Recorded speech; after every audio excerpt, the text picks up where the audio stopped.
கடிக்கிற நாய் கடிக்காதுங்கிற மாதிரி. திரு அண்ணாமலை அவர்கள் அந்த சவுக்கடி சந்திரகாந்தா சீன் ஒன்று அரங்கேற்றம் பண்ணார். அது இதை போன்ற ஒரு கோமாளித்தனத்தை தமிழக அரசியலிலோ இல்லை இந்திய அரசியலிலோ யாருமே பார்த்துருக்க முடியாது. ஒரு பிரச்சனை, அந்த பிரச்சனைக்கு தீர்வு காணுவதற்கு முயற்சி செய்ய வேண்டுமே தவிர அதுக்கு நான் பொறுப்பேற்றுக்கிறேன் அப்படின்னு சொல்லி நான் சவுக்கால் அடிச்சுக்கிறேன் அப்படிங்கிறது ஒரு கோமாளித்தனம். அவர் ஒன்றும் தமிழ்நாட்டு டிஜிபியோ இல்லை சென்னை கமிஷனரோ கிடையாது.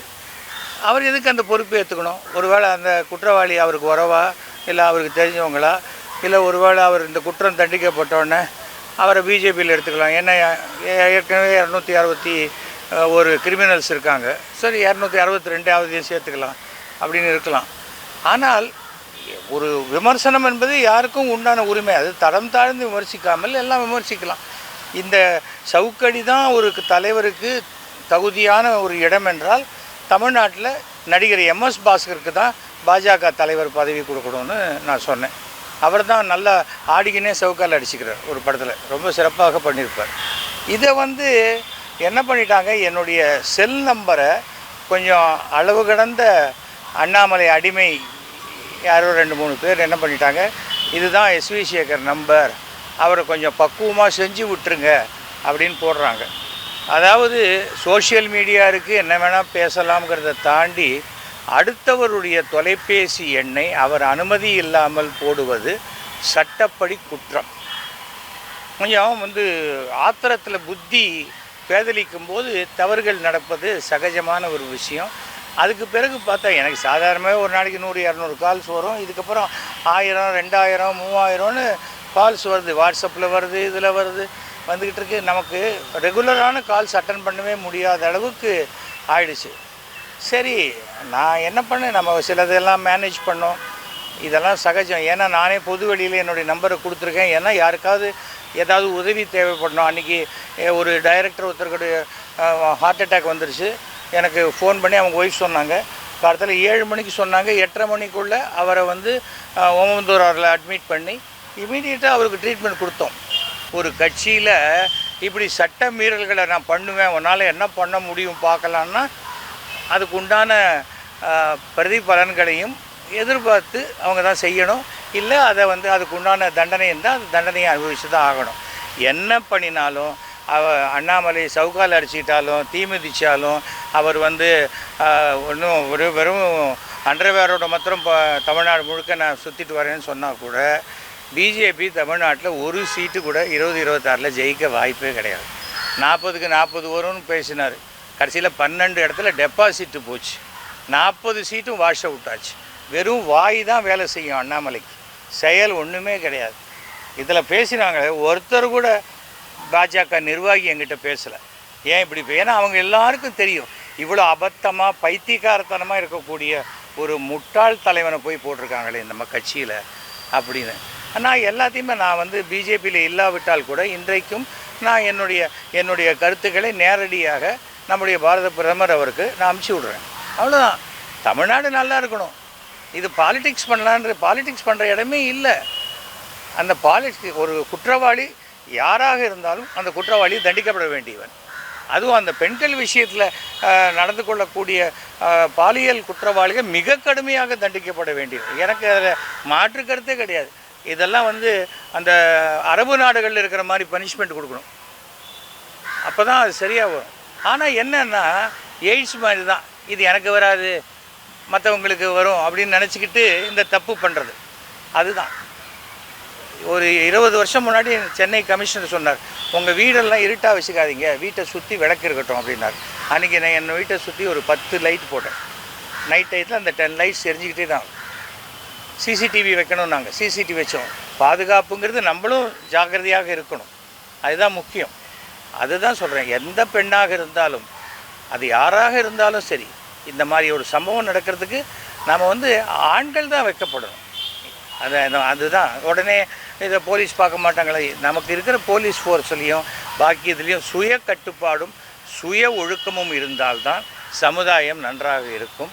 நான் ரொம்ப வருஷமாக சொல்லிகிட்டு இருக்கேன், பள்ளிக்கூடங்களில் கல்வியை போதிப்பதை விட ஒழுக்கத்தை அதிகமாக மாணவர்களுக்கு போதிக்க வேண்டும். அப்போ தான் அடுத்த தலைமுறை சமுதாயம் மிக சிறப்பாக இருக்கும். பக்குவமாக செய்ய முயற்சி பண்ணாங்க. நான் இது மாதிரி அன்னோன் நம்பர் எடுக்கவே இல்லை. எனக்கு வந்து என் ஃபோனில் வந்து கிட்டத்தட்ட 18,000 சேவ்டு மெசேஜஸே இருக்குது, சேவ்டு நம்பர்ஸ் இருக்குது. என்னுடைய நண்பர்கள் இப்போ தந்தி டிவியில் பார்த்தா உடனே அவரோட நம்பரை நோட் பண்ணால் என் நம்பர் ரெக்கார்ட் பண்ணிவிடுவேன். எனக்கு அந்த முன்னெல்லாம் 50 நம்பர் 75 நம்பர் அது இல்லை இப்போது. ஸோ எனக்கு வந்து கிட்டத்தட்ட 18,000 நம்பர்ஸ் இருக்குது. ஸோ அந்த நம்பருக்குள்ளே வர கால்ஸை மாத்திரம் நான் எடுக்கிறேன். Unknown numbers எடுக்கிறதில்ல. அன்னோனில் சில பேர் பிஸ்னஸ் விஷயமாக பேசணுன்னா அவங்க எஸ்எம்எஸ் அனுப்புவாங்க, சார் இந்த விஷயமாக நான் பேசணும். அப்போ நான் இமீடியட்டாக நான் கால் பண்ணுறேன். அதனால் எனக்கு வந்து ஆனால் என்னென்னா சைலண்ட்டில் வச்சுக்க வேண்டியிருக்கு ஃபோனை. என்னுடைய ஃபோனை வந்து என்னை பெரிய பழி வாங்கிட்டு தான் நினைக்கிறாங்க. இப்போ அண்ணாமலைக்கு 4 நம்பர் இருக்குது. ஒரு நிமிஷம் ஆகுமா நான் கொடுக்குறதுக்கு? ஆனால் எத்தனை நம்பர் அண்ணாமலைக்கு இருந்தாலும் ஒரு நம்பர் கூட அவர் எடுக்க மாட்டார். அவருக்கு 5 அசிஸ்டண்ட்டு, அண்ணன் குளிக்கிறாரு, தூங்குறாரு, இது மாதிரி தான் சொல்லுவாங்க. தவிர நான் தைரியமாக எந்த ஃபோன் வந்தாலும் எடுப்பேன். ஏன்னா நான் கரப்டட் பர்சன் கிடையாது. அண்ணாமலை எடுக்க சொல்லுங்கள், ஃபோன் அடிச்சா டைரெக்டாக எடுத்து பேச சொல்லுங்கள். பேச மாட்டார். நேற்றுக்கு கூட பார்த்தேன், ஏதோ ஒரு இடத்துல ஒருத்தர் தலைவர் சொல்கிறாரு, நான் வந்து ஆஃபீஸ் ஆரம்பிச்சிருக்கேன் வாங்க அப்படின்ட்டு லேண்ட்லைன் நம்பர் கொடுக்குறாரு. ஏன் செல்ஃபோனுக்கு எதுக்கு இருக்குது? நம்மளை தொடர்பு கொள்ள தானே. அப்படி என்ன அடையாளத்தெல்லாம் மறைச்சிக்கிட்டு நான் ஒளிஞ்சு இருப்பேன், எனக்கு நீங்கள் வேணும் உங்களுக்கு நான் வேண்டாமா அப்படின்னா என்ன? எனக்கு அது புரியலை. நடிகர்களாக இருக்கட்டும், ரசிகர்கள் வேணும் அது வேணும், ஆனால் நம்பர் கொடுக்க மாட்டேன். பிஏ அவன் பிஏ அவனுடைய பிஏ அவனை பாரு அப்படின்னா எப்படி சரியாக வரும்? வந்திருக்கும் சார், கிட்டத்தட்ட ஒரு 5000 வந்திருக்கும். கிட்டத்தட்ட பாஜகவுடைய உறுப்பினர் எண்ணிக்கை அளவுக்கு வந்திருக்கும்னு வச்சுக்கோங்க. உறுப்பினர் எண்ணிக்கை அளவுக்கு வந்திருக்கும். ஏன் திருப்பி கேட்டு சந்தோஷப்படுறீங்களா? அவங்களே 1 கோடி உறுப்பினர் பண்ணுறேன் நாங்கள், கட்சியில் என்னாச்சு இன்னும் 20 லட்சம் கூட வரலை, அதனால் 40 லட்சம்னு போட்டிருக்காங்க. வராது. ஏனென்றால் எப்பொழுதுமே நான் செய்த சாதனைகளை சொல்ல வேண்டும் அல்லது செய்ய போகின்ற நல்லவைகளை சொல்ல வேண்டும். அதை விட்டுட்டு எப்போ பாரு இந்து முஸ்லீமு இது ஜாதி பிரச்சனை மத பிரச்சனை, நம்ம சண்டை போடுறதுல ஒரு 10 பேராவது செத்தாக தான் ஓட்டு வரும். இந்த மாதிரி மனோபாவம் உடையவர் தான் அண்ணாமலை. அதனால் தமிழகத்தில் அண்ணாமலை இருக்கிற வரைக்கும் பாஜக வளருவதற்கு வாய்ப்பே கிடையாது. பெண்களுக்காக போராடுறேன்றாரு. இதே கேசவ விநாயகத்தின் மேலே இந்த பாஜகவில் இருக்கக்கூடிய கேசவ விநாயகர் 167 பெண்கள் புகார் கொடுத்துருக்காங்கன்னு தினமலர்லேயே 2வது பக்கத்தில் போட்டு விசாகா கமிட்டி அமைக்கணும்னு வந்தது 2 வருஷம் முன்னாடி. அவரும் இங்கேயே தான் இருக்கார். எதற்காக சொல்கிறேன், நான் சின்ன வயசுலேருந்து இந்த கோஎஜுகேஷனில் படிக்கிற பசங்கள்லாம் நல்லா இருப்பாங்க, வாடா பொடின்னு பேசிக்கிட்டு சந்தோஷமாக இருப்பாங்க. அப்படியே பெண்கள் வாடியே இல்லாத வளர்கிறவங்களுக்கு திடீர்னு லேசாக அந்த புடவை நுனி பட்டோன்னே சிலிர்த்து எழுந்துருவாங்க. அது இருக்க வேண்டியதில்லை. எப்போதுமே செக்ஸ் தான் வாழ்க்கை இல்லையா? அதை தாண்டி ஒரு சகோதரியாக பார்க்கலாம், ஒரு நண்பியாக பார்க்கலாம். அப்படி தான் நான் சினிமாவில் 60 ஹீரோயினுக்கு தாலி கட்டிருக்கேன். எல்லாரையுமே வீட்டுக்கு கூப்பிட்டு வந்துட்டேன். சினிமாவில் நடித்தவங்கெல்லாம் ஒழுக்கமாக தான் இருக்காங்க. அரசியலில் இருக்கும்போது தான் இந்த மாதிரி அறவேக்காடுகள்லாம் தலைவராக வரும்போது பிரச்சனைகள். தவிர வந்து ஏன்னா ஃபோனில் மிரட்டுறதுனால என்னத்தை சாதிச்சிட முடியும்? ஒன்றுமே கிடையாது.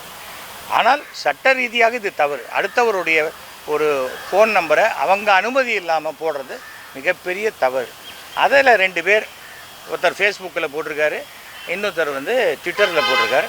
அவங்க 2 பேர் மேலேயும் அவங்களுடைய ஸ்க்ரீன்ஷாட்டோடு எடுத்து நான் வந்து கம்ப்ளைண்ட் கொடுத்துருக்கேன். கண்டிப்பாக அது யாருன்னு பார்த்து நடவடிக்கை எடுக்கிறேன். நான் டெப்டி கமிஷனர்.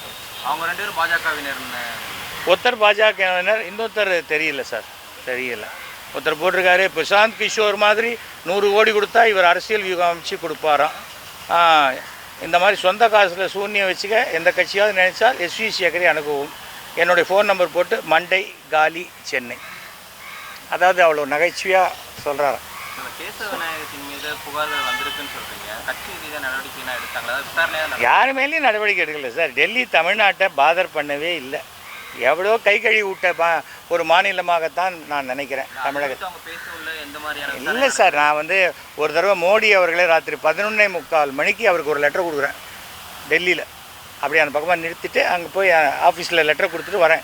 காலையில் 8 மணிக்கு அவருடைய ஆஃபீஸ்லேருந்து ஃபோன், பிரைம் மினிஸ்டர் உங்கள் லெட்டரை படிச்சுட்டாரு, நான் வந்து அவர் வந்து JB நட்டா ஆஃபீஸ்க்கு இன்ஸ்ட்ரக்ஷன் கொடுத்துருக்காரு, நீங்கள் JB நட்டாவை பாருங்கன்னு. ஜேபி நட்டாவுக்கு ஃபோன் பண்ணால் 3 நாள் அவருக்கு ஃபோனே எடுக்க முடியல. அதனால் தலை மட்டும் சரியாக இருந்தால் போகிறது, சுற்றி இருக்கிற வால்லாம் சரியாக அப்படி தலைக்கு தலை ஆடிட்டு இருந்தாக்க அது வாய்ப்பே கிடையாது. ஆட்சி 3 தடவை முடிஞ்சு போச்சு, பிஜேபியோட ஆட்சியும் முடிஞ்சிருச்சு அங்கே. அவ்வளோதான். சாதாரண குதிரை கிடைச்சாக்கள் அது கோடு போட்டு வரி குதிரை ஆக்கிடுறாங்க நிர்மலா சீதாராமன். வரி இல்லாத எதுவுமே அவங்களால பார்க்க முடியல. மக்களுக்கு, நடுத்தர மக்களுக்கு என்ன நல்லது செய்யணுமோ அதை செய்யாத வரைக்கும் எந்த கட்சியும் இனிமேல் ஆட்சிக்கு வர முடியாது. ஒன்றுமே கிடையாது சார். பிரபலமானவன், புத்திசாலி, காம்ப்ளெக்ஸ் வந்துடும். ஐயோ நமக்கு அவ்வளோ புத்தி இல்லையே, நம்ம இவ்வளோ பிரபலமாக இல்லையேன்னு ஒரு இன்ஃபீரியாரிட்டி காம்ப்ளெக்ஸ், அவ்வளோதான். இது ஒன்றும் அண்ணாமலைக்கு அதிகம், பொன்னாருக்கு இருந்தது, அதுக்கு முன்னாடி இருந்த தமிழிசைக்கு இருந்தது, எல்லாருக்கும் இருந்தது. ஒரு 2011 சேர்ந்தேன். ஷோ சொல்லி மோடி அவர்கள் என்னை அழைத்து நான் சேர்ந்தேன். இன்னி வரைக்கும் என்னை சரியாகவே யூஸ் பண்ணிக்கல.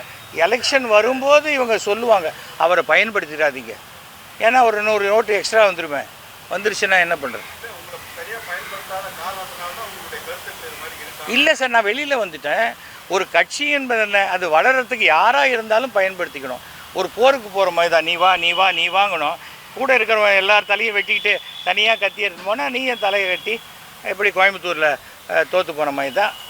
39 பேரும் தோக்கணுன்ட்டு ஒருத்தர் வேலை செஞ்சால் அந்த 39 பேரும் இவர் தோக்கணுன்னு வேலை செய்ய மாட்டாங்களா? அவ்வளோதான். வேறு என்ன இருக்குது? எனக்கு எல்லா கட்சியும் ஒன்று தான். இப்போ நான் எந்த கட்சியும் சேராதவன். என்னுடைய சமுதாயத்திற்கு யார் நல்லது செய்கிறார்களோ அவர்களுக்கு ஆதரித்து நான் பிரச்சாரம் பண்ணுவேன். ஆமாம், கவர்னரை பார்க்குறது என்ன சார், அவரும் ஃப்ரீயாக தானே இருக்கார். யார் கூப்பிட்டாலும் போய் பார்த்துடலாம். நான் கூட அவரை பார்க்கணுன்னு ஒரு தடவை கேட்டேன், பதிலே வரல. நான் உங்களை பார்க்கணுன்னு கேட்ட லெட்டரை நான் வாபஸ் வாங்கிக்கிறேன், இனிமேல் நீங்கள் உங்களை பார்க்க எனக்கு விருப்பம் இல்லைன்னு நானே திருப்பி பதில் போட்டேன். அதுக்கப்புறம் கேட்டாராம், அவர் யார் அவருன்னு கேட்டார். எனக்கு என்னதுக்கு கவர்னரை பார்த்து, நான் எனக்கு என்ன, சும்மா பல கவர்னரை பார்த்துருக்கோம், அது மாதிரி பார்த்துட்டு வரலாம், அவ்வளோதான். தான் இது மாதிரி நம்ம அதுக்கு மேலே வேறு என்ன இருக்குது? என்ன ஃபங்க்ஷனுக்கு கூப்பிடுவாங்க, ஒரு டீ கொடுப்பாங்க, யாராவது வீணை வாசிச்சுட்டு இருப்பாங்க, அவ்வளோதானே. அதுக்கு மேலே அங்கே போயிட்டு என்ன பண்ண போகிறோம்?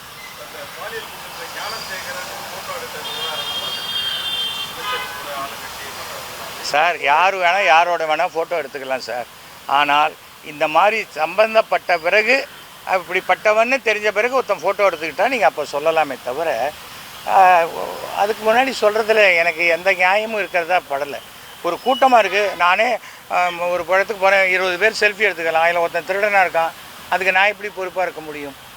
அதெல்லாம் நம்ம சொல்ல முடியும். தவிர இப்போ நடந்த சம்பவத்தை எந்த ஒரு சராசரி குடிமகன்லேருந்து யாருமே ஆதரிக்க மாட்டாங்க. மிகப்பெரிய அயோக்கியத்தனம், அநியாயம்.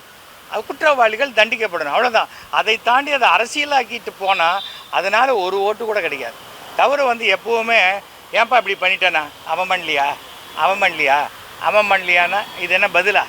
நீ பண்ணினியா இல்லையா, அவ்வளோதான் இருக்கணும். அந்த பதில் சொல்லாத வரைக்கும் அது குழப்படி அரசியலாகத்தான் இருக்கும். அது எனக்கு பழக்கமே இல்லை. கார்த்தால் வரும்போது கூட வணக்கம் சார்னா, சார்னு என்னை கூப்பிடாது ஏன்னு சொல்லிட்டு வந்தேன், அவ்வளோதான். யார் அந்த சாராக இருந்தால் எனக்கு என்ன சார்? போலீஸ் ஒரு விசாரணை நடத்திக்கிட்டு இருக்காங்க.